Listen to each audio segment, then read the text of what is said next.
Happy சபத். இந்த வாரம் 8வது வாரம் ஓய்வு நாள் பாடம். சுயாதீன சித்தம், அன்பு, தேவ முன்னேற்பாடு. இது குறித்து தான் இந்த வீக் நம்ம டிஸ்கஸ் பண்ண போகிறோம். மனன வசனம் வந்து, என்னிடத்தில் உங்களுக்கு சமாதானம் உண்டாயிருக்கும் பொருட்டு இவைகளை உங்களுக்கு சொன்னேன். உலகத்தில் உங்களுக்கு உபத்திரவம் உண்டு, ஆனாலும் திடன் கொள்ளுங்கள், நான் உலகத்தை ஜெயித்தேன். யோவான் 16:33. ஃபஸ்ட்டு சண்டே டாபிக் பார்த்திங்கன்னா, சுயாட்சி உள்ள தேவன் அப்படின்னு அந்த டாபிக் கொடுத்துருக்காங்க. அப்போ தேவன் வந்து சுயாட்சி உள்ளவரா? சுயாட்சினா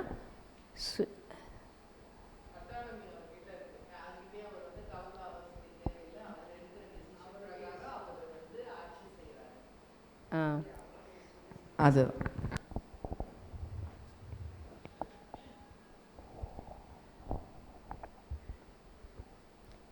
தேவன் அப்படிப்பட்டவராக இருக்கிறாரா அப்படின்னா, அப்படி வந்து நமக்கு எல்லாருக்கும் தெரியும், அந்த மாதிரி தேவன் கிடையாது. சுயாட்சியுள்ள தேவன் கிடையாது. வேதாகமத்தில் இதை குறித்து நம்ம நிறைய இது படிக்கிறோம். அவர் எப்படிப்பட்டவராக இருக்கிறாரு அப்படின்னு சொல்லிட்டு நம்ம பார்க்குறோம். சங்கீதம் 81 11-14 வரைக்கும் படிக்கலாம்.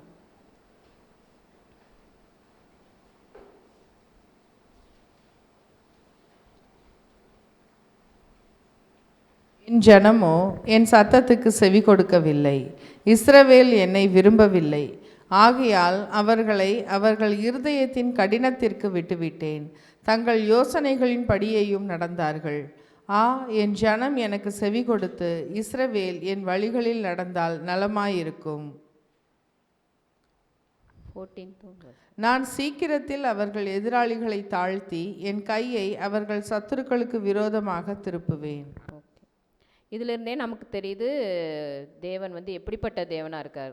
ஆனால் சுயாட்சியுள்ள தேவன். ஆனால் நிறைய பேரோட நம்பிக்கை சில நேரத்தில் வந்து நம்ம உலகத்தில் பார்க்குறோம். இப்போது ஏதாவது அங்கே ஒரு பிரச்சனையோ இல்லை ஒரு அழிவோ நடந்தாலும் அது வந்து யாருடைய சித்தன்றோம், கடவுளுடைய சித்தமாக இருக்கும் அப்படின்னு நமக்கே கூட அந்த டவுட் வரும் இல்லைங்களா?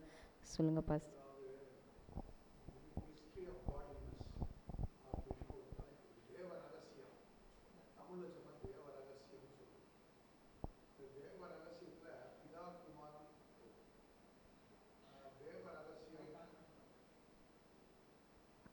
தேவ ரகசியம் சொல்லும்போது மிஸ்ட்ரி ஆஃப் காட்லினஸ் அப்படிங்கிற ஒரு டாபிக் இருக்குது. டாக்ட்ரின் ஆஃப் காட் அப்படிங்கிற சப்ஜெக்டில் நாங்கள் படிக்கும்போது என்ன படிக்கிறோம்னா, பிதா, குமாரன், பரிசுத்தாவி மூவரும் ஒன்றாக இருக்கிறார்கள். அப்போது ஆட்டிடியூட் ஆஃப் காட், ஆண்டவருடைய குணாலட்சணங்களில் மூவருமே ஒன்றாக யோசிக்கிறார்கள், ஒன்றாகவே செயல்படுகிறார்கள். அதனால் அவங்க மூவருடைய யோசனையில் கருத்து வேறுபாடுகள் எதுவுமே கிடையாது. அதனால் பிதா எப்படி யோசிக்கிறாரோ அதுதான் குமாரன் யோசிப்பார், குமாரன் என்ன யோசிக்கிறாரோ அதுதான் பரிசுத்தாவியானவர் யோசிப்பார், பரிசுத்தாவியானவர் என்ன யோசிக்கிறாரோ அதுதான் பிதா யோசிப்பார். இந்த மூவருமே ஒரு கோஆர்டினேஷன், ஒரே சிந்தை உள்ளவர்களாக இருக்காங்க. அதனால் அவங்களுக்கு வந்து அவங்களுடைய ஆட்சி, அவங்க நிர்வாகம் பண்ணுறது எப்படின்னா ஒரே சிந்தனையில் தான். அவங்க சிந்தனைக்கு இன்னொருத்தர் வந்து ஆலோசனை கூட்டம் வந்து தேவையில்லை. இன்னொரு ஆலோசனை கூட்டம் வந்து அவருக்கு ஆலோசனை சொல்லி நிர்வாகம் பண்ண வேண்டிய அவசியம் இல்லை. அதனால் அவர் வந்து ஆம்னிஷியன் காடுன்னு ஒரு வார்த்தை இருக்குது. ஆம்னிஷியன் காட்னா சர்வஞானம் உள்ளவர். அவர் மூவருமே சேர்ந்து சர்வஞானம் உள்ளவங்களாக இருக்கிறாங்க. அதனால் இவங்களுக்கு இன்னொருத்தர் ஆலோசனை சொல்லித்தான் அவர் வந்து எதையும் செய்யணுங்கிறது கிடையாது. அதனால் அந்த விஷயத்தில் அவர் சுயாட்சின்னு சொல்லும்போது அவர் மோனோதீயிஸ்டிக் காடுன்னு ஒரு வார்த்தை இங்கிலீஷில் இருக்குது. மோனோதீயிஸ்டிக் காட். மோனோதீயிசம் சொன்னால் ஒரே கடவுள், ஒரே சிந்தனை, ஒரே செயல். இதுக்கு இன்னொரு கருத்து, செகண்ட் தாட்டு அல்லது வேறு எந்த இதுவுமே இல்லை. அப்படி தான் நம்ம டாக்ட்ரின் ஆஃப் காடில் நாங்கள் படித்தோம்.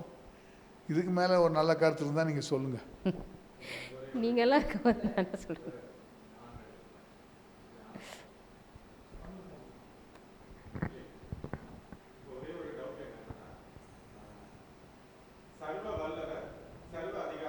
அது அடுத்து ரெண்டாவது டாபிக். அது ரெண்டாவது டாபிக்.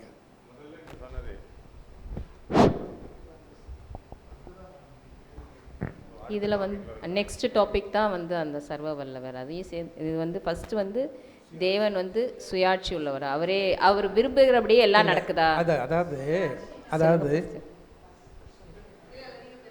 அதாவது ஐயா சொன்னது சரிதான், அதில் நமக்கு மாற்று கருத்துக்கள் இல்லை.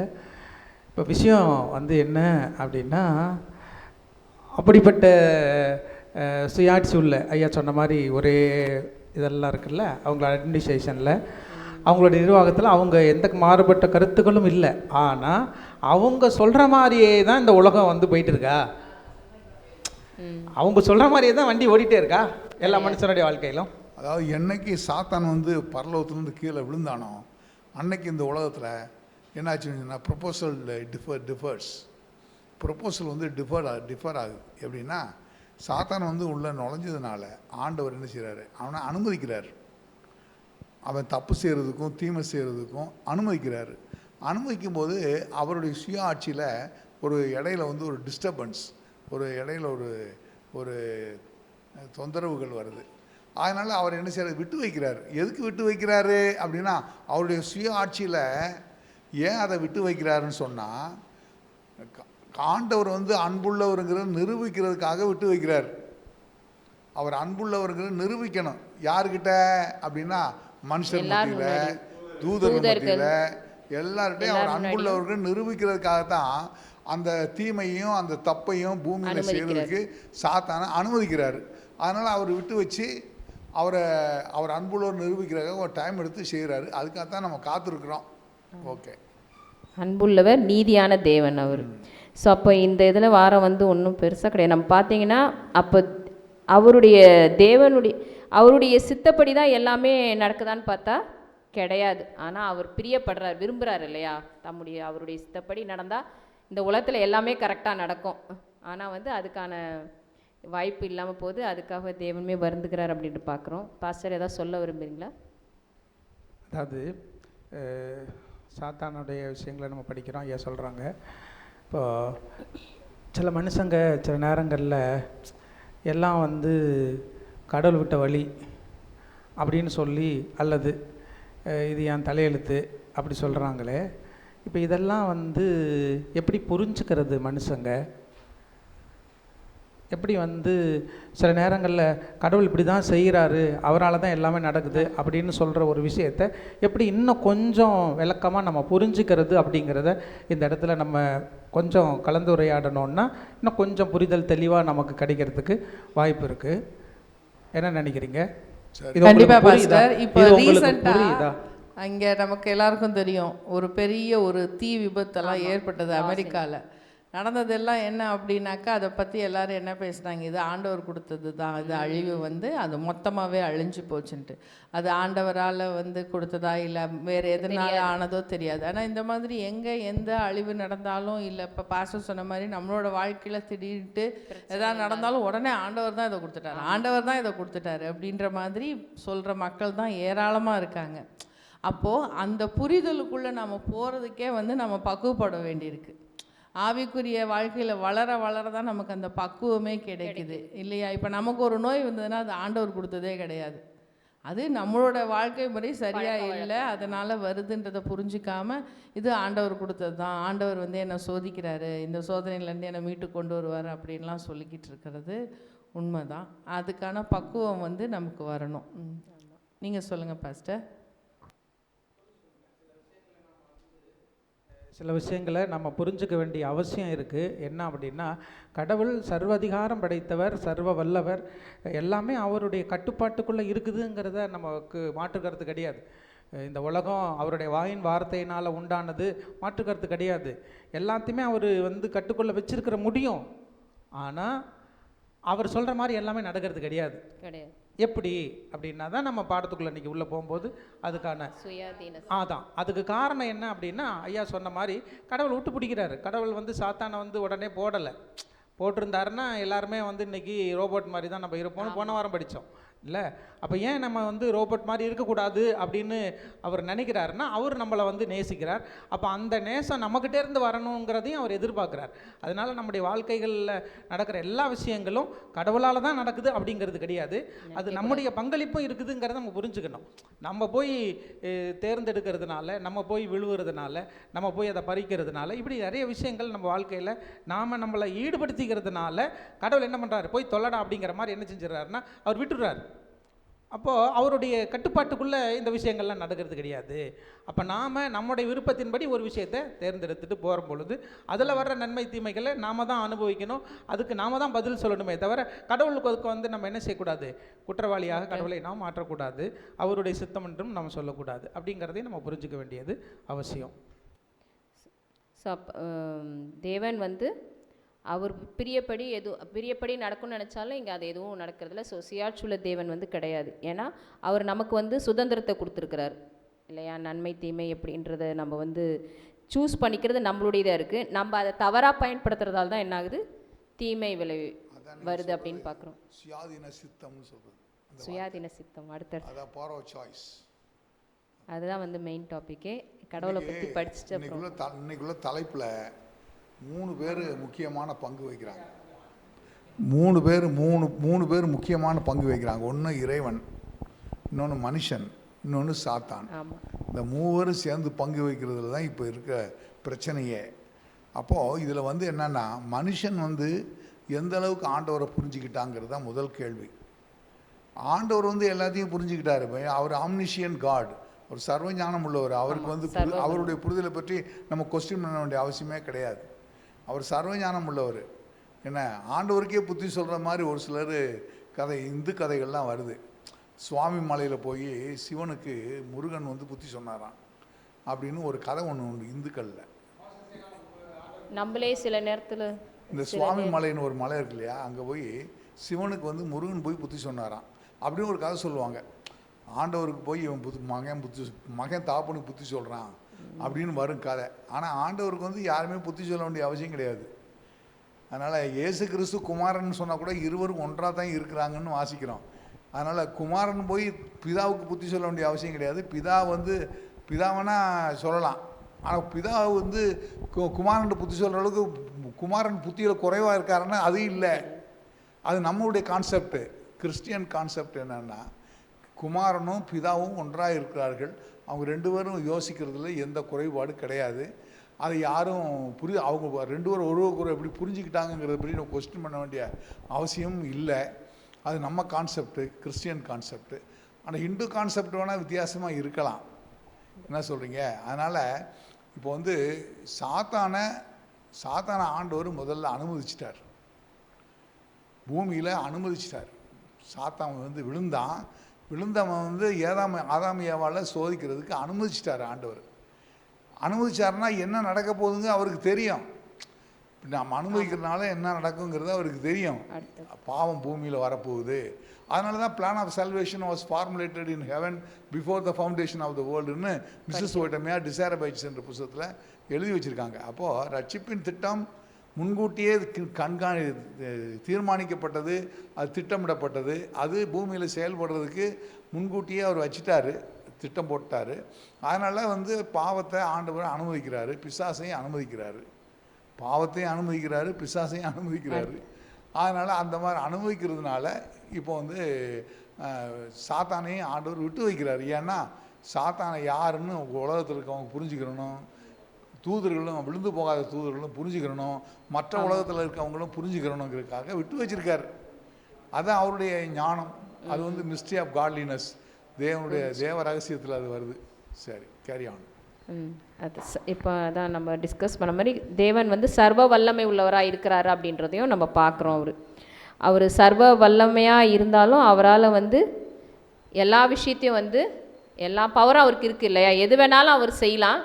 ஆனால் அன்பின் நிமித்தமாக வந்து அவர் எதையும் வந்து எல்லாமே ஒரு லெவல் கண்ட்ரோலில் தான் வந்து வச்சுருக்கிறாரு. அவரும் வந்து தன்னுடைய பவரை வந்து நீதியாக தான் பயன்படுத்துகிறார். தேவையில்லாமல் எந்த விஷயத்துக்கும் வந்து அவர் பயன்படுத்துறதில்ல அப்படின்னு பார்க்குறோம்.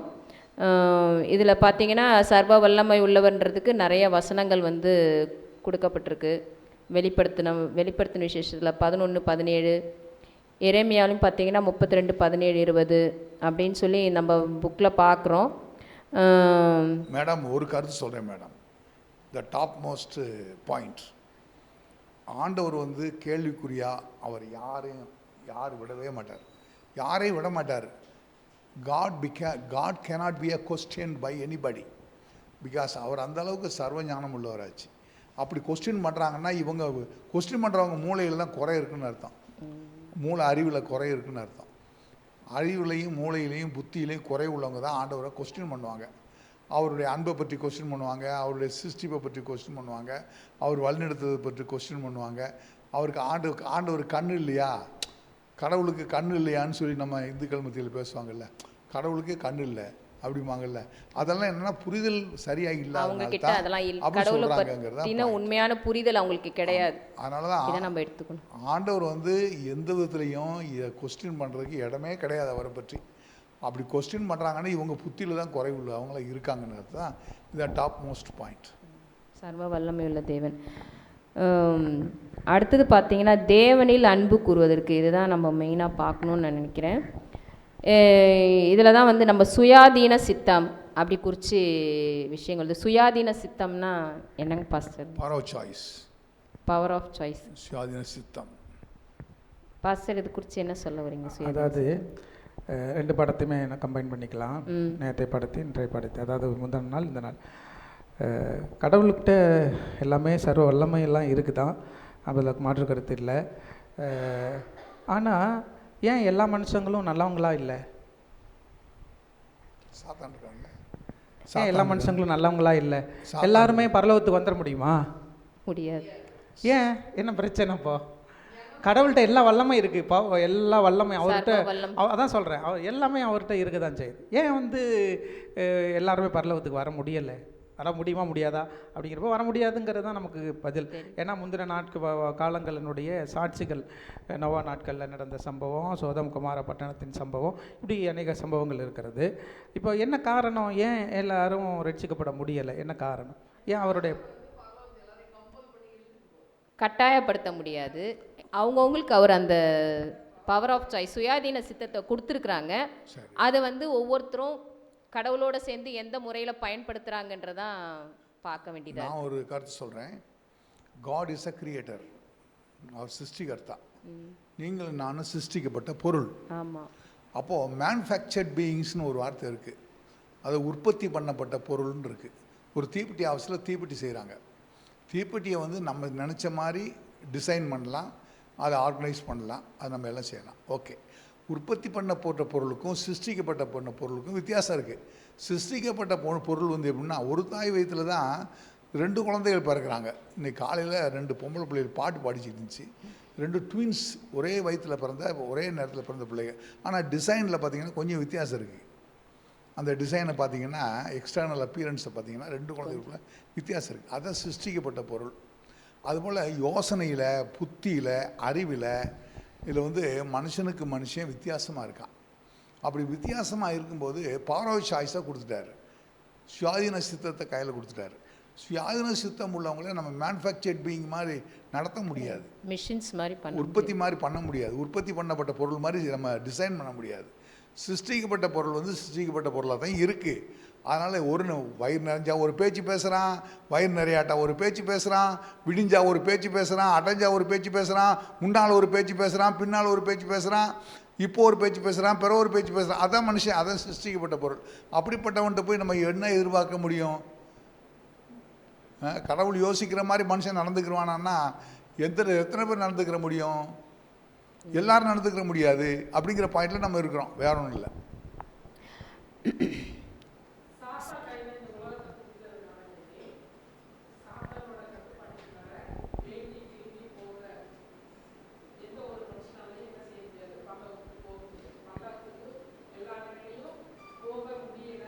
அப்படிங்கிற ஒரே காரணம் என்னன்னாக்க அவங்க தேர்ந்தெடுக்கிற உரிமை தான்.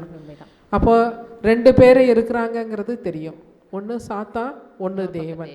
அப்போ நான் யார் பக்கம் இருக்கேன் அப்படிங்கிறத வந்து நம்ம முடிவெடுத்துக்கிட்டதில் தான் இருக்குது. அதனால தான் எல்லாராலையும் பரலோகம் போக முடியாது. அதனால் தேவன் அப்படியே விட்டுட்டாரா அப்படின்னு சொல்லி பார்த்தோம் அப்படின்னு சொன்னாக்க, அவர் வந்து நம்ம கையில் வந்து வேதாகமத்தை கொடுத்துருக்கிறாரு. இயற்கையின் மூலமாகவும் வேதாகத்தின் மூலமாகவும் அவரோட அன்பை வெளிப்படுத்திக்கிட்டே இருக்கார். ஆனால் சாத்தானுடைய திட்டம் என்ன அப்படின்னு சொல்லி பார்த்தோம்னாக்க, மனுஷன் எதற்காக படைக்கப்பட்டானோ அதை வந்து முழுசுமே குலைச்சி போடுறதும், இந்த உலகத்தை முழுசையுமே வந்து கேட்டுலேயும் துக்கத்திலையும் வைக்கணும் அப்படிங்கிறதான் அவனுடைய திட்டம். அப்போது இதை வந்து பாஸ்டர் ஐயா சொன்னது போல் வந்து மற்ற உலகத்தில் உள்ளவர்களும் தேவ தூதர்களும் புரிந்து கொள்ள வேண்டும் அப்படின்னு சொல்லிட்டு அவர் வந்து விட்டு வச்சிருக்கிறாரு. அப்போது அவங்களுக்கு நிரூபிக்கிறதுக்காக வேண்டி நம்மளை வந்து படைச்சிருக்கிறாரு. அதுக்காக வேண்டி நம்மளை அப்படியே தெரியாத அளவுக்கு விட்டுட்டாரா அப்படிங்கிறதும் கிடையாது. வேதத்தின் மூலமாக நாம் தெரிந்தெடுக்கிற அந்த உரிமையில் வந்து யாரை தெரிந்தெடுத்து கொண்டால் என்ன நடக்கும் அப்படிங்கிறதையும் தெளிவாக அவர் வந்து சொல்லி கொடுத்துருக்கிறாரு. சாத்தான் பின்னாடி போனாக்க நாம் எந்த அளவுக்கு பால்கடிக்கப்படுவோம் அப்படிங்கிறதையும் சொல்லி கொடுத்துருக்கிறாரு. அவரோட சத்தியத்தின்படி நடந்தாக்க இதுக்கு பின்னாடி வர உள்ள பரலோக ராஜ்யம், அங்கு நம்மளுடைய பங்களிப்பு என்ன, அங்கு நம்ம எப்படியெல்லாம் இருப்போம் அப்படிங்கிறத வந்து தெளிவாக நமக்கு வந்து அவர் வந்து சொல்லி கொடுத்துருக்கிறாரு. அப்போது அந்த சுயாதீன அந்த சித்தத்தின்படி நாம் தெரிந்தெடுத்துக்கிறதுல தான் இருக்குது. கையை பிடிச்சி தேவனும் இதை கட்டாயம் செய்யணும்னு சொல்ல மாட்டார். சாத்தானும் இந்த பாவத்தை நீ செஞ்சு தான் ஆகணும்னு கட்டாயப்படுத்த மாட்டான். ரெண்டுமே நம்ம வந்து புரிஞ்சுக்கிறணும். அப்போ என்னோடய வாழ்க்கையில் நான் தெரிந்தெடுத்து கொள்வதன் மூலமாக தான் லாப நஷ்டங்கள், கஷ்ட துன்பங்கள், இன்பங்கள் வருகிறது.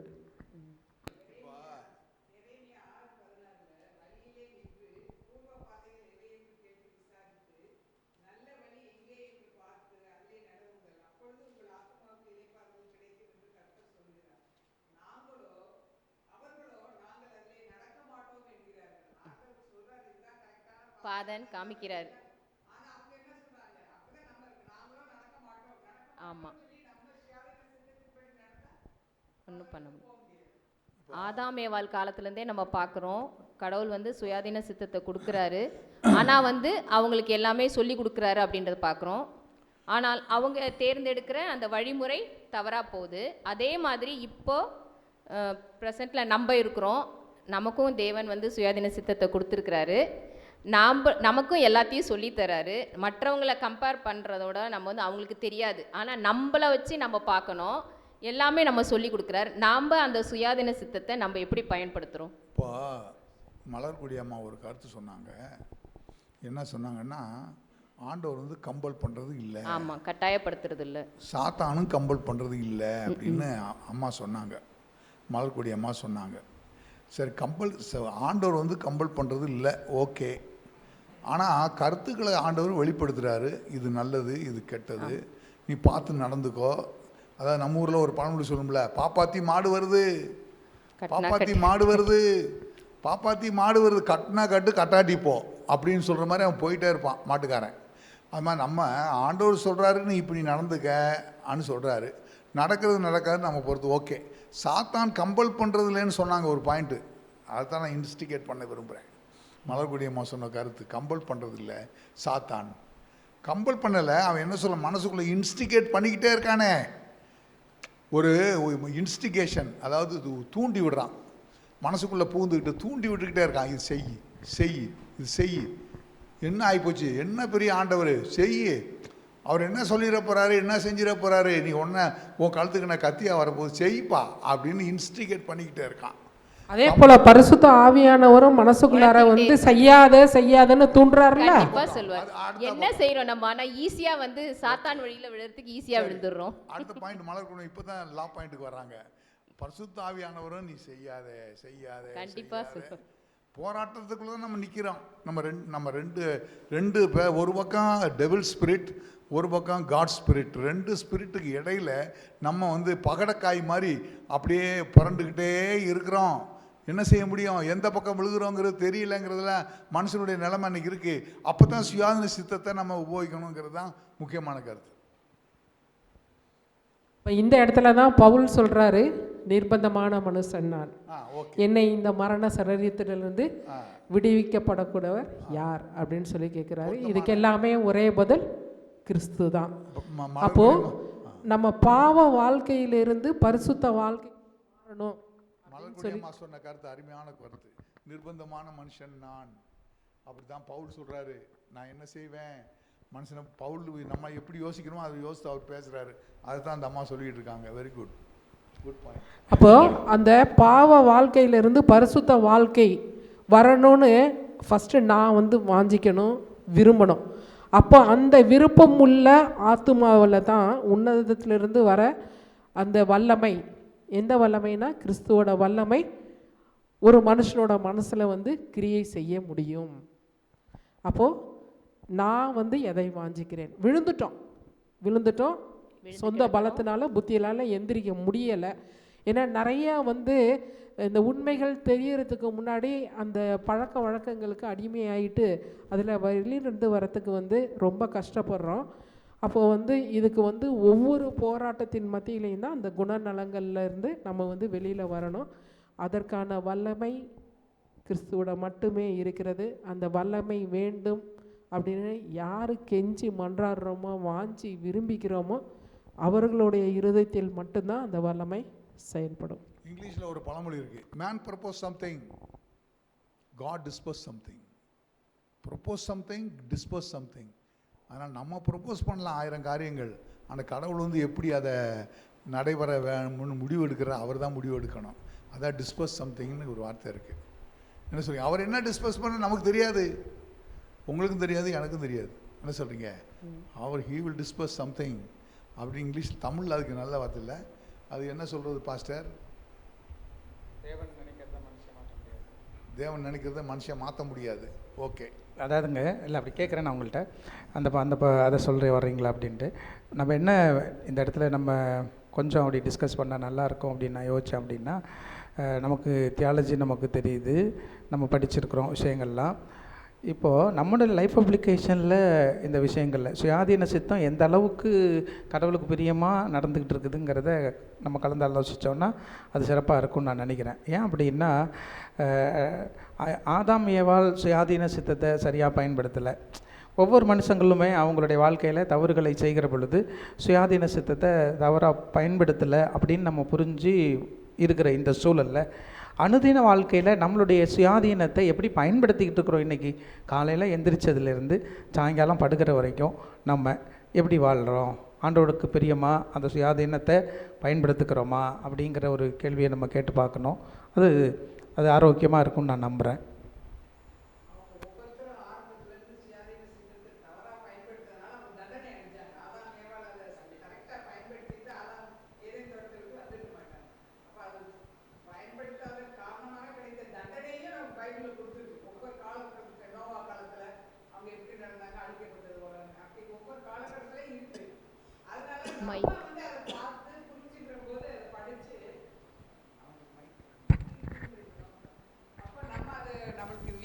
நம்ம எப்படி நடக்கணும், அதனால் அப்படி நடக்காட்டி கிடைக்கக்கூடிய தண்டனை என்னன்னு நம்மளுக்கு வேதாகமத்தில் க்ளீனாக இருக்குது. இப்போ அது வந்து நம்மளுக்கு ஒரு பாடமாக முன்னெச்சரிப்பாக ஆண்டவர் கொடுத்துருக்காரு. அதை படித்தும் நம்ம திருந்தலைன்னா நான் இஷ்டப்படி தான் நடப்பேன்னு சொன்னால் அப்போ எப்படி இருக்கும்? அதான் தண்டனைகளை நிறைய நேரம் நம்ம வாழ்க்கையில் இப்போ கிட்டத்தட்ட நம்ம லைஃப் ஸ்டைலில் கிட்டத்தட்ட 30, 40, 50, 60 வயதுகளை கடந்து நம்ம வந்திருக்கிறோம். நம்முடைய ஆவிக்குரிய வயது 10லேருந்து 20க்கு மேலே இருக்கிற ஆவிக்குரிய வயதுகளை உடையவர்களாக நம்ம இருக்கிறோம். ஆனால் இந்த அனுபவத்தை வச்சு நம்ம பார்க்குறப்போ நம்ம சுயாதீன சித்தத்தை சரியாக பயன்படுத்தியிருந்தோன்னா இன்றைக்கி ஆண்டவருக்கு ஒரு மிகப்பெரிய வேலை செய்கிற வேலைக்காரர்களாக நம்ம மாறி இருக்கலாம். இல்லை, நம்ம யோசிச்சு பாருங்கள் நம்மளுடைய வாழ்க்கையை. நம்ம சுயாதீன சித்தத்தை சரியாக புரிஞ்சுக்கிட்டோம், சுயாதீனத்தை கடவுள் கொடுத்துருக்குறாருங்கிறத புரிஞ்சுக்கிட்டோம். ஆனால் நம்ம வாழ்க்கையில் தினந்தோறும் அதை பயன்படுத்துகிறதுல நம்ம சரியாக இருந்திருந்தோம்னா இன்றைக்கி நாம் எப்படிப்பட்ட ஒரு மனுஷங்களாக நம்ம மாறி இருக்க முடியும்? நம்முடைய நினைவுகள் எப்படி இருக்கும், நம்முடைய பேச்சுகள் எப்படி இருக்கும், நம்முடைய செயல்கள் எப்படி இருக்கும், இதெல்லாமே நம்ம யோசித்து பார்க்குறப்போ நம்ம இன்னுமே கடவுளோட நெருக்கமாக போகலை அப்படிங்கிறது தான் அதுக்கான ரிசல்ட்டாக எல்லாருடைய வாழ்க்கையில் வரும். அப்போ நம்ம எப்படி எல்லாமே நாலேஜ் இருக்கிறது, ஆனால் லைஃப் அப்ளிகேஷன் அப்படின்னு வரும்போது நம்ம குறைபடுறத ஆண்டவர் விரும்புகிறாரா?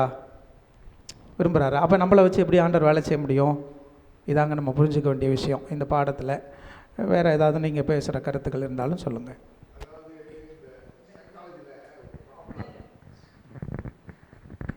சைக்காலஜியில் ஒரு ப்ராப்ளம். நாங்கள் சைக்காலஜி கிளாஸ் படித்தோம். அதில் வந்து பீப்புள் ஆர் பயஸ்ட் அப்படின்னு ஒரு வார்த்தை இருக்குது. பயஸ்ட், இந்த பயஸ்டுங்கிற வார்த்தை இருக்குது பாருங்கள், ஒன்று. ரெண்டாவது preconceived idea. Preconceived ஐடியானா, இப்போ நான் உங்களை பார்க்குறேன், உங்களை பற்றி ஒரு கணக்கு போட்டு வச்சுருக்கேன் என் மனசுக்குள்ளே. அப்போது நீங்கள் வந்து ஒன்று சொல்ல வர்றீங்க, அதை நான் கேட்குறேன். கேட்கும்போது ஏற்கனவே உங்களை பற்றி நான் ஒரு தப்பு கணக்கு போட்டிருக்கேன்ல, அதை வச்சு தான் நீங்கள் சொல்கிறத கேட்டு நான் முடிவு எடுப்பேன். ஏன்னா உங்களை பற்றி எனக்கு ஏற்கனவே ஒரு கணக்கு போட்டு வச்சுருக்கேன். ப்ரீ கன்சீவ்டு ஐடியான்னு சொல்லுவாங்க அது பேர். ரெண்டாவது பயஸ்டுன்னு சொன்னேன். பயஸ்டுன்னு என்ன அர்த்தம்னா, உங்களை நான் ஏற்கனவே உங்களை கண்டா எனக்கு பிடிக்காது, அதான் பயஸ்ட். பிடிக்கலை அப்படிங்கும்போது நீங்கள் இப்போ அதுக்கப்புறம் நீங்கள் வந்து எனக்கு தேன் சொட்டுற மாதிரி ஒரு காரியத்தை சொன்னால் கூட எனக்கு செய்கிறதுக்கு மனசு வராது. அது பயஸ்டுன்னு வார்த்தை. ஒருதலை பட்சமாக ஓகே. இது சைக்காலஜிக்கல் ப்ராப்ளம்ஸ். இது மனுஷனுக்கு பிசாசு கொண்டு வந்து வச்சுருக்கிற பெரிய ஆயுதம். பிசாசு கொடுக்குற ஆயுதம் தான் இதெல்லாம். அப்படிங்கும்போது நம்ம புரிஞ்சுக்கிறது விஷயத்தில் நிறைய பிரச்சனை, டெக்னிக்கல் ப்ராப்ளம்ஸ் ஆஃப் அண்டர்ஸ்டாண்டிங் அப்படின்னு ஒரு பிரச்சனை இருக்குது நமக்கு. அதனால தான் இப்போ கணவன் மனைவிக்குள்ளே கூட இந்த பிரச்சனை உண்டு. புருஷனை பற்றி அந்த அம்மா என்ன தப்பு கணக்கு போட்டிருக்காங்கங்கிறது தெரியாது. அந்த தப்பு கணக்கு போட்டிருக்கும்போது அந்த அம்மா புருஷன் என்ன தான் சொன்னாலும் அந்த அம்மாவுக்கு தப்பாக தான் தெரியும். என்ன சொல்கிறீங்க? என்ன தான் எதுக்காக இன்றைக்கி புருஷன் முன்னாடி சண்டை வருது வீட்டிலன்னா, புரிஞ்சுக்கிற விஷயத்தில் நிறைய பிரச்சனை இருக்குது. இவங்க புரிஞ்சுக்கிறது சரியில்லை, சரியாக புரிஞ்சுக்கிறல. அதே போல் ஒரு தகப்பனுக்கும் மகனுக்கும் கூட புரிஞ்சுக்கிறக்கூடிய சக்தி குறைவாக இருக்குது. அப்பா பற்றி மகனுக்கு சரியாக புரிஞ்சுக்கிறல. மகன் வந்து மகன்கிட்ட அவங்க அம்மா சொல்லி கொடுத்துருப்பாங்க அப்பாவை பற்றி தப்பாக. அப்பாவை பற்றி அம்மா சொல்லுவாங்க மகன்கிட்ட, உங்கள் அப்பா இப்படி செய்கிறாரு சரியில்லைன்னு. அப்போ அவன் தப்பாக நினச்சிக்கிட்டு இருக்கான். இந்த நேரம் அப்பா போய் என்ன தான் நல்லபடியாக நடந்தால் கூட அவனுக்கு நல்லா தெரியாது. ஏன்னா ப்ரீ கன்சீவ்டு அவன் இருக்கான். இதுதான் சாத்தான் செய்கிற ஒரு பெரிய ஆயுதம். சாத்தான் யூஸ் பண்ணுற ஆயுதமே அதுதான். நம்ம ஒருத்தருக்கு ஒருத்தர் இன்றைக்கி அன்பு இல்லாமல் நம்ம கஷ்டப்படுறோம் அப்படின்னா பிரச்சனையில் இருக்கான்னு சொன்னால் இதுதான், வேற ஒன்றுமே கிடையாது. அதனால் இன்றைக்கி மனுஷர் மத்தியில் ஒரு சில மனுஷர் நம்ம பார்வையில் கேள்விக்குறியாக இருக்காங்க. இப்போ நான் ஒரு மேரேஜ் ரெஜிஸ்ட்ராராக இருக்கேன். எத்தனையோ மேரேஜ் பண்ணி வச்சுருக்கேன். என்ன கேள்வி கேட்பேன்னா, இந்த மேரேஜ் ஹாலில் எவ்வளோ பேர் உட்காந்துருக்கீங்கல்ல, எத்தனை பேர் உங்கள் மனைவியை தொட்டு அடிக்காமல் இருந்திருக்கீங்க சொல்லுங்கள் அப்படின்னு கேட்பேன். மனைவியை தொட்டு அடிக்காமல் இருக்கவங்க எத்தனை பேர்? ஆனால் நிறைய பேர் கை தூக்க மாட்டாங்க. 90 பேர் கை தூக்க மாட்டாங்க. கொஞ்சம் பேர் தான் தூக்குவாங்க. ஐயா, நான் என் மனைவியை தொட்டு அடித்ததே கிடையாதுயா. அப்போது தொட்டு அடித்தது சரி இல்லை, ஆனால் எந்த அளவுக்கு உங்கள் மனைவியை புரிஞ்சு வச்சுருக்கீங்கன்னு கேளுங்க. நான் 100% என் மனைவியை புரிஞ்சு வச்சுருக்கேன்னு யாராவது சொல்ல முடியுமான்னாக்கு இல்லை. எத்தனை பேருக்கு சொல்ல முடியும்? நான் 100% என் மனைவியை புரிஞ்சு வச்சுருக்கேன், I know how to handle hair அப்படின்னு சொல்ல முடியுமா? இதில் தான் சாத்தான் வந்து ப்ளே பண்ணுவான் நம்மகிட்ட வந்து. அதில் தான் நம்ம நிறைய பேர் கீழே விழுந்துருவோம். இது பெரிய கொஸ்டின் இருக்குது. அதனால் நீங்கள் சுயாதீன சித்தம் இருக்குது பாருங்கள், அந்த சித்தத்தில் நம்ம தப்பு பண்ணக்கூடாதுங்கிறது தான் ஒரு கருத்து. அதுக்காக நான் சொல்ல வந்தேன் இதை. சுயாதீன சித்தத்தின் நிஜம் பற்றி மத்தேயு 22:37, உபாகமம் 6:4-5 சொல்வது என்ன? ஸோ தேவன் என்ன, அவருடைய சித்தம் என்ன? எல்லாரும் ஒருத்தர் அன்பு கூறணும். தேவனாகி கர்த்தரை முழு இருதயத்தோடும் முழு ஆத்மாவோடும் அன்பு கூறணும் அப்படின்னு சொல்லிட்டு தான் நம்ம பார்க்குறோம். ஸோ மெயினாக அதில் வந்து அவர் வந்து சொல்கிறது அன்பு கூறணும். அவர் வந்து யாரையும் கட்டாயப்படுத்தலை. அவர் வந்து நமக்கான சாய்ஸ் கொடுக்குறாரு. நம்ம தீமையே செஞ்சாலும், அவரை விட்டு விலகி போனாலும் அவர் வந்து நமக்காக காத்திருக்கிறாரு அப்படின்றத நம்ம பார்க்குறோம். ஸோ ஒவ்வொருத்தரும் நம்ம அந்த சுயாதீன சித்தத்தை நம்ம எப்படி பயன்படுத்துகிறோம்? ஒவ்வொரு நாளும் அதிகாலையில் எழுந்திருந்து பாச சொன்ன மாதிரி நைட் வரைக்கும் வந்து நம்ம எந்த அளவுக்கு வந்து கடவுளுக்காக பயன்படுத்துகிறோம்? ஒவ்வொருத்தரும் ஷேர் பண்ணுங்க. சும்மா யாராவது சொல்லுங்க. ஜென்ம சுபாவம் நம்மளை ஆளுகை செய்யக்கூடாது. ஜென்ம சுபாவம் நம்மளை ஜென்ம சுபாவம் நம்மளை விட்டு போகணும்னா அப்ப நம்ம என்ன பண்ணணும்? நம்ம ஏற்கனவே நம்ம இதை ஆளுக குறித்து நம்ம செய்யக்கூடாது வந்து அப்படின்னா படிச்சிருக்கோம். பரிசுத்த ஆவியானவருக்கு இடம் கொடுக்கணும் மனசுல. கிறிஸ்துவோட எப்பவுமே சேர்ந்து இருக்கணும். ஆவியானவர் வந்து நம்மகிட்ட சொல்ற விஷயத்த நம்ம கீழ்ப்படியணும் இல்லைங்களா? இதெல்லாம் நிறைய நம்ம படிச்சிருக்கிறோம். அப்பதான் வந்து அந்த சுயாதீன சித்தத்தை வந்து நம்ம கரெக்டான இதுல பயன்படுத்த முடியும். ஆனா ஆவியானவர் சொல்றதை வந்து நம்ம கீழ்ப்படிறோமா? கீழ்ப்படியணும். அப்பதான் ஜென்ம சுபாவத்தை அழிக்க முடியும், இல்லைன்னா முடியாது. நம்ம டே டு டே லைஃப்லேயே நம்ம பார்க்கலாம். நம்ம ஒரு சின்ன, ஆனால் நம்ம பெருசாக ஒன்றும் தப்பு பண்ண போகிறதில்ல, பெரிய விஷயங்கள் எதுவும் பண்ண மாட்டோம். ஆனால் நம்ம சின்ன சின்ன விஷயத்துலேயே வந்து கடவுளோட அந்த கீழ்ப்படிதல் நம்மகிட்ட இருக்கா அப்படின்னா வந்து அதில் வந்து நம்ம குறைவு இருக்கிறத பார்க்குறோம். அப்போ அந்த சுயாதீன சித்தத்தை வந்து நம்ம வந்து ஏவாள் மாதிரி தாவீது மாதிரி தான் நம்ம என்ன செய்கிறோம், புத்தியை கடன் கொடுத்துட்றோம், விட்டுடுறோம். ஆனால் நம்ம படிக்கும் போது ரொம்ப என்ன இப்படி பண்ணிட்டாரு, கடவுளோட சேர்ந்துருக்கா இப்படி பண்ணிட்டாரு, ஏவாள் இப்படி பண்ணிட்டாங்கன்னு நம்ம யோசிக்கிறோம். ஆனால் நம்ம அன்றாட வாழ்க்கையில் நம்ம வந்து கடவுளுடைய சித்தத்தை நிறைவேற்றாமல் சுயாதீன சித்தத்தை வந்து நம்ம தவறான முறையில் பயன்படுத்துகிறோன்றது நம்ம எல்லாருக்கும் தெரியும். ஸோ அதை வந்து நம்ம இனிமேல் வந்து கொஞ்சம் யோசித்து சின்ன சின்ன விஷயங்கள்லையும் அந்த ஆவியானவர் வந்து நமக்கு உணர்த்துகிற விஷயங்களை கீழ்ப்படிந்து நம்ம கரெக்டாக நடந்து அந்த சுயாதீன சித்தத்தை சரியான முறையில் பயன்படுத்தலாம். அடுத்தது பார்த்திங்கன்னா தேவனுடைய லட்சிய சீர்படுத்துகிற சித்தங்கள் அப்படின்னு சொல்லி கொடுத்துருக்காங்க. தேவனுடைய என்னது முன்குறித்தல். கடவுளுக்கு வந்து எல்லாமே தெரியும் இல்லைங்களா? என்ன நடக்க போகுது, என்ன வந்து என்ன விஷயங்கள் நடக்க போகுதுன்னு தெரிஞ்சாலும் வந்து அது தெரிஞ்சுதான் அதை நம்ம ஏற்கனவே அதான் டிஸ்கஸ் பண்ண மாதிரி பிளான் ஆஃப் சால்வேஷன் வந்து அவர் பண்ணுறார். எல்லாமே தெரியும், என்ன அவருக்கு எதிராக தான் எல்லாம் நடக்க போகுதுன்னு தெரிஞ்சாலும் அது பிளான் ஆஃப் சால்வேஷன் பண்ணி சிலுவை மரணத்தில் வந்து கடவுள் வந்து நமக்கு வந்து மீட்பை கொடுத்துருக்காரு, ரட்சிப்பு கொடுத்துருக்காருன்னு அப்படின்னு படிக்கிறோம். இதில் பார்த்தீங்க பாஸ்டர், இது குறித்து என்ன சொல்ல விரும்புறீங்க? 2 சித்தம் அப்படின்னு சொல்லி போட்டிருக்காங்க.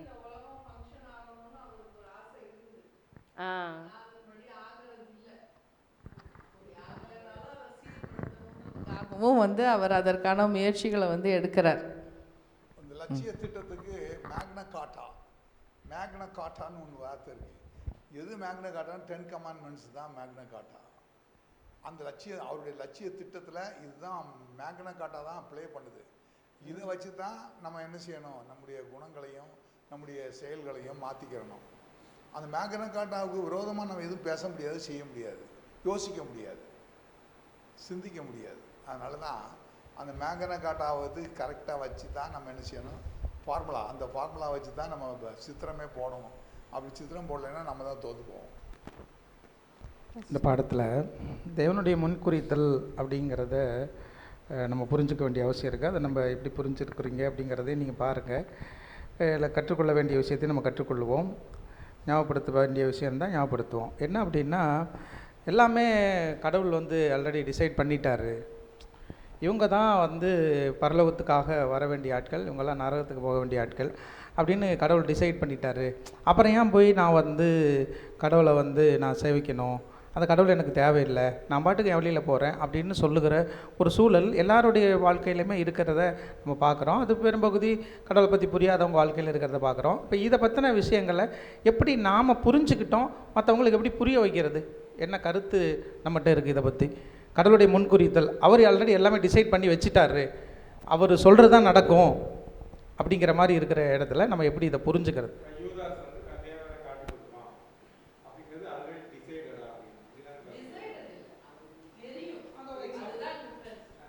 அது வந்து நிறைய பேர் என்ன நினச்சிட்டு இருக்காங்கன்னா அதெல்லாம் ஆல்ரெடி டிசைடட் அப்படின்ட்டு. கிடையாது. பின்னாடி யூதா இப்படி தான் நடக்க போகிறான்றது ஆண்டவருக்கு தெரியும். அதானே பாஸ்டர்? ஆனால் அவர் அதை முன்குறிக்கலை, இவன் இப்படி தான் நடக்கணுன்ட்டுலாம் அவர் போட்டு வைக்கல. ஆனால் யூதாஸ் இப்படி தான் நடக்க போகிறான்னு தெரிஞ்சும் கூட அதையும் அவர் அனுமதிக்கிறார்.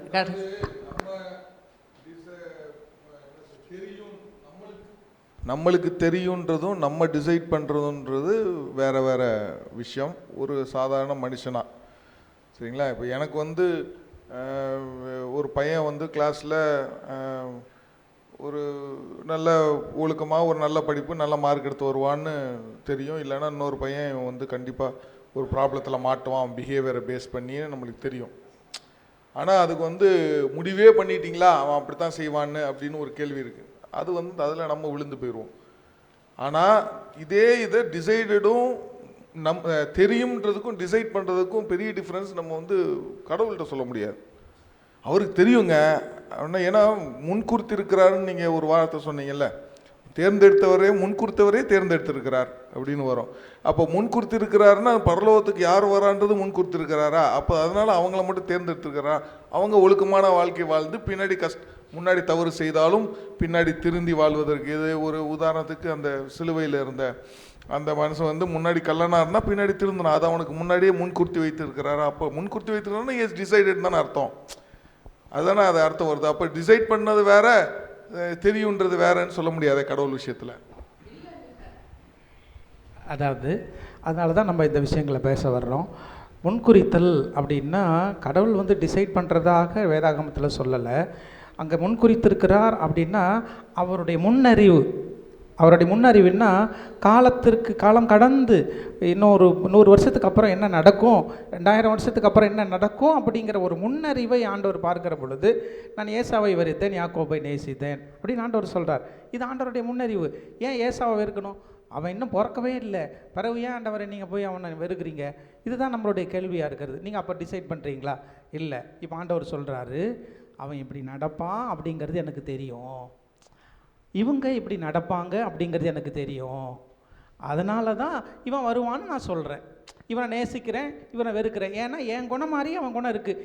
என் மனசு போல் யாருடைய மனசு இருக்கோ அவங்கெல்லாம் வந்து இங்கே பரலோகத்துக்கு வருவாங்கன்னு நான் சொல்கிறேன் அப்படிங்கிறார். அதனால் முன்னறிவு என்பது வேறு, கடவுள் வந்து டிசைட் பண்ணி வச்சுருக்கிறாருங்கிறது தவறான புரிதல். அப்போ முன்னறிவு தான் டிசைட் பண்ணி வச்சுருக்கிறார் அப்படிங்கிறது இல்லை. இதை நம்ம புரிஞ்சுக்கிட்டு அப்போ நம்மளுடைய அதான் நம்ம முன்னாடி படித்தோம். ஒரு நிமிஷம் நான் பேசி முடிச்சிடுறேன்.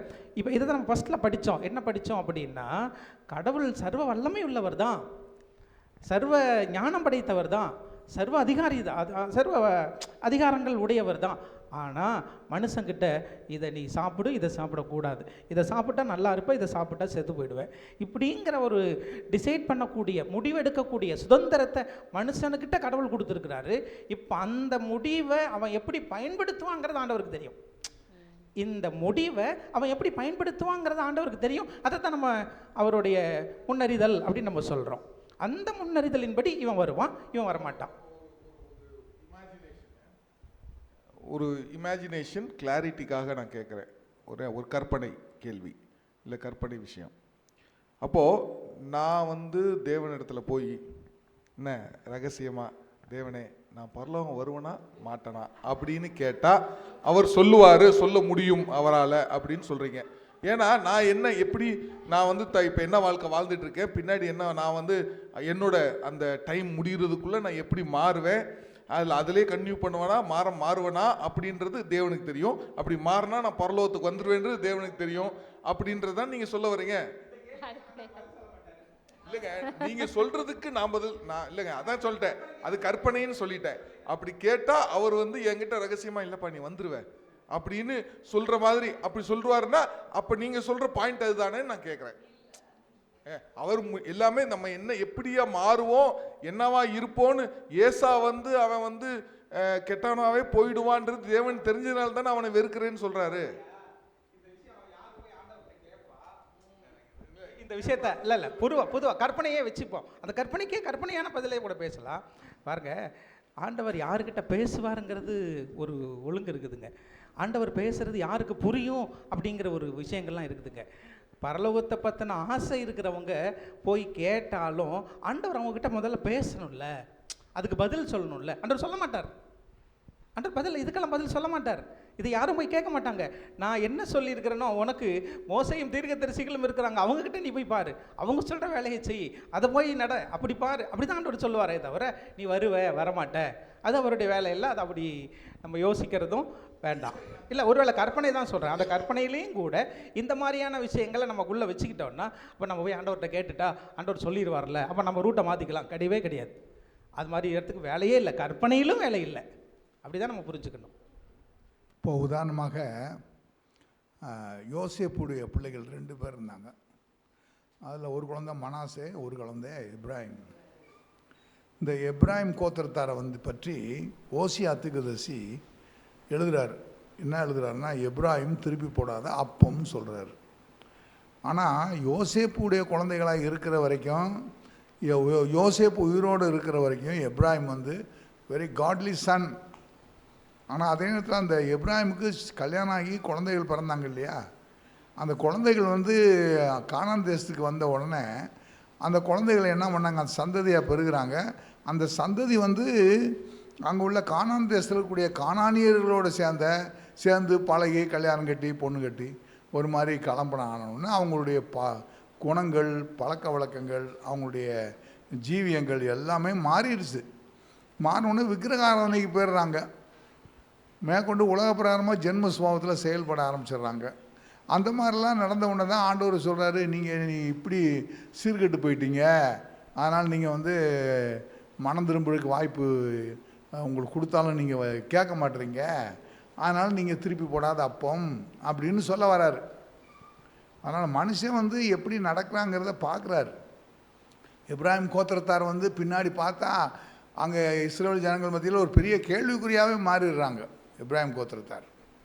அது ஆண்டவருடைய பார்வையில் ரொம்ப அருவருப்பான காரியங்கள்லாம் செய்கிறாங்கன்னு வாசிக்கிறோம். கானான் தேசத்தில் எப்ராஹிம் கோத்திரத்தார் அருவருப்பான காரியங்களை செய்கிறாங்க. அப்படிங்கும்போது அவங்களாம் மனம் திரும்புறதுக்கு வாய்ப்பே இல்லை. ஆண்டவருக்கு தெரியும் இந்த கோத்திரத்தாரை இப்படித்தான் இருப்பாங்கன்னு அவருக்கு தெரியும். அதுக்கு என்ன செய்ய முடியும்? ஓகே, இது முன்குறித்தல் பற்றி பார்த்தீங்கன்னா எபேசியரில் 1ஆம் அதிகாரம் 9 to 12 சொல்லப்படுறது. எல்லா பரலோகத்திலும் பூலோகத்திலும் கிறிஸ்துவுக்குள் கூட்டப்பட வேண்டும் அப்படின்னு சொல்லிட்டு வசனங்கள் ரெகுலராக வருது. அது குறித்து படித்து பாருங்கள். கடைசியாக கடைசி டாபிக் பார்த்தீங்கன்னா இதில் லட்சிய சீர்படுத்துகிற சித்தங்கள் அப்படின்னு வருது. லட்சிய சித்தம்னா தேவன் அவருடைய லட்சியம் எதில் நம்மளை வழி நடத்திட்டு போகணும் அப்படின்றது எது நடக்க அவர் விரும்புகிறார் அப்படின்றதான் லட்சிய சித்தம். சீராக்கிற சித்தம் சிருஷ்டிகளின் விருப்பங்களையும் சில சமயங்களில் தேவன் விரும்புவதற்கு மாறான அவர்களுடைய விருப்பங்களையும் வேறு காரணங்களையும் கருத்தில் கொண்டு தேவன் செயல்பட தீர்மானிப்பதாகும். சில நேரத்தில் நம்ம பண்ணுற அவருக்கு பிடிக்காத விஷயங்களும் அவர் பார்த்து அதுக்கேற்ற மாதிரி செயல்படுறதா சொல்கிறாங்க. கடைசி இது கிறிஸ்து உலகத்தை ஜெயித்தார். ஓகேங்களா? தேவனுடைய சித்தம் என்ன? பிரபஞ்சம் தேவனுடைய உகந்த சித்தத்தின்படி சீராக்கப்பட உள்ளது. சரிங்களா? எல்லாரும் பரலோகத்துக்கு போகணும் அப்படின்றதான் தேவனுடைய சித்தமாக இருக்குது. அவருக்கான அது வழியும் காட்டுறாரு. அது ஒவ்வொருத்தரும் எடுத்துக்கிறது எப்படின்றத நம்ம பார்க்குறோம். அப்போ இந்த உலகத்தில் எல்லாருடைய ஒரு பிலீஃப் என்ன? கடவுளை பிடிச்சிக்கிட்டோன்னா நமக்கெல்லாம் ஆசீர்வாதங்கள் கிடைக்கும் அப்படின்னு தான் எல்லாரும் போகிறாங்க. ஆனால் என்ன சொல்கிறாங்க இதில்? அப்போ உபத்திரவங்களிலிருந்து தேவன் தங்களை தப்பிக்க வேண்டும் தான் எல்லாரும் நினைக்கிறாங்க. ஆனால் இதில் நம்ம என்ன படிக்கிறோம்? மனன வசனம், உங்களுக்கு உபத்திரம் உண்டு, நான் ஜெயிச்சிருக்கேன், நீங்களும் கண்டிப்பாக ஜெயிப்பீங்க. யாரால்? கிறிஸ்துவின் பலத்தால் தான் நம்ம ஜெயிக்க முடியுன்றது நம்ம எல்லாருக்கும் தெரியும். ஸோ உபத்திரவங்களை வந்தாலும் தேவனுடைய பலத்தோடு நம்ம ஜெயிக்க மேடம் இது பண்ணுவோம். ஒரு வார்த்தை சொன்னீங்களே, கிறிஸ்துவின் பலத்தினால தான் எல்லாமே செய்ய முடியும் அப்படிங்கிற அந்த ஒரு கன்க்ளூஷன், அந்த பரிசுத்தாவியானுடைய வழிநடத்துதல் உங்களுக்கு இருக்குது, எனக்கு இருக்குது, ஓகே. ஆனால் அதே நேரத்தில் நோவா காலத்தில் இந்த பரிசுத்தாவியானுடைய வழிநடத்துதல் இருந்துச்சா? அப்படி இருந்தால் ஏன் அவன் ஒட்டுமொத்தமாக எல்லாரும் தண்ணியில் அழிஞ்சு போயிட்டாங்க? ஒட்டுமொத்தமாக அழிஞ்சு போயிட்டாங்கல்ல, ஒட்டுமொத்தமாக அழிஞ்சு போயிட்டாங்களே நோவா காலத்தில். சரி, சோதம் பட்டணம் அழியும் போது கூட அதே கிறிஸ்துவின் பலத்தினால் நம்ம இருக்க முடியுங்கிற இன்னைக்குள்ள மனப்பக்குவம் அன்னைக்கு சோதம் பட்டணத்தில் இருந்துச்சா? அவனு இல்லை, அவங்களும் ஒட்டுமொத்தமாக அழிஞ்சு போயிட்டாங்க. ஓகே, கடைசி யோனா காலத்துக்கு வருவோம். 1,20,000 பேர் அந்த நினிவே பட்டணத்தில் அசீரிய தேசத்தில் எல்லோரும் மனம் திரும்பிட்டாங்களே, ராஜா முதல்களும் மனம் திரும்பிட்டாங்களே. அப்போ ஆவியானவர் அங்கே வேலை செஞ்சாரா? அவங்களுக்குள்ள அந்த கீழ்ப்படிதல் இருந்துச்சு, கடவுள் சொல்றதை கேட்டு. பரிசுத்த ஆவியானவர் யாரும் கீழ்ப்படியல. பரிசுத்த ஆவியானவர் நோவா காலத்துலையும் நம்ம சோதங்குமார காலத்துலையும் விருந்தாடி போயிட்டாரா? பரிசுத்த ஆவியானவர் இருந்திருப்பாரு, அவங்க கீழ்ப்படியாம போயிருக்காங்க. கேட்கல அங்க அவங்க அவருடைய வார்த்தைக்கு யாரும் சொல்றதை யாரும் கேட்கல, கீழ்ப்படியில. ஆனால் இதுல நினிவே பட்டணத்துல எல்லாரும் கீழ்ப்படிஞ்சாங்க, உபவாசம் இருந்தாங்க. அதனால கடவுள் அவங்கள மன்னிச்சு அப்போ கிறிஸ்துவின் பலத்தில் நீங்கள் சொல்கிற பாயிண்ட்டு கண்டிப்பா அவர் பலத்தில் தான் கிறிஸ்துவின் பலம் எல்லாரும் ஆவியானவர் உணர்த்த நம்ம வழி மனம் திரும்பினாங்க. ஆமாம், நம்மளும் அது ஒவ்வொரு விஷயத்துலையும் அவருடைய இது ஆவியானவர் சொல்கிறத நம்ம வந்து கீழ்ப்படிந்து கிறிஸ்துவோட பலத்தால் தான் நான் வந்து ஜெயிக்க முடியும் எந்த ஒருத்தரும் வந்தாலும். ஆமென்.